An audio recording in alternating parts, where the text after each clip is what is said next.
Je suis très heureuse d'être ici au Musée des Confluences à Lyon pour cette troisième étape du Tour de France des 20 ans du FIPHFP. Ce Tour de France, nous l'avons lancé le 11 février dernier à l'occasion des 20 ans de la loi de 2005 sur l'égalité des droits et des chances pour les personnes en situation de handicap à Paris.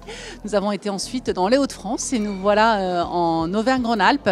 Et c'est un moment important pour nous qui nous permet de réunir l'ensemble des employeurs publics et tous nos partenaires du réseau pour l'emploi, nos partenaires associatifs, la GFIP bien sûr, pour échanger ensemble, regarder finalement tout le chemin parcouru en 20 ans. Et ce chemin, il est important. En 20 ans, le nombre de personnes en situation de handicap employées dans les trois versants de la fonction publique a augmenté de 65%. Notre taux d'emploi est aujourd'hui de 5,93%, donc nous ne sommes plus très loin de la référence fixée par la loi de 6%. Mais bien sûr, notre objectif, c'est d'aller encore plus loin, d'aller au-delà et puis surtout de faire encore mieux, c'est-à-dire d'accompagner avec encore plus de qualité, d'attention, de sur-mesure, les parcours des personnes en situation de handicap dans la fonction publique.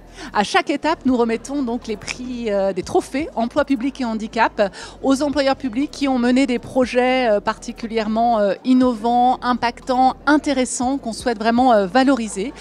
C'est l'occasion de reconnaître le travail d'équipe très engagé, souvent depuis plusieurs années, pour faire progresser l'emploi des personnes en situation de handicap. Et puis toutes ces bons projets, ces bonnes initiatives, on souhaite aussi qu'elles puissent être déployées chez d'autres employeurs publics, pourquoi pas à l'échelle nationale.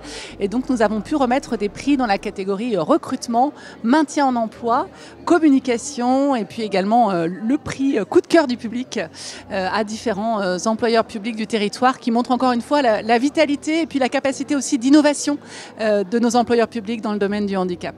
Donc à chaque étape, nous allons remettre ces trophées aux employeurs publics de chaque région. Et puis une fois que nous aurons fait notre tour de France en métropole mais aussi en Outre-mer, eh bien, nous vous donnons rendez-vous à Paris en juin 2026.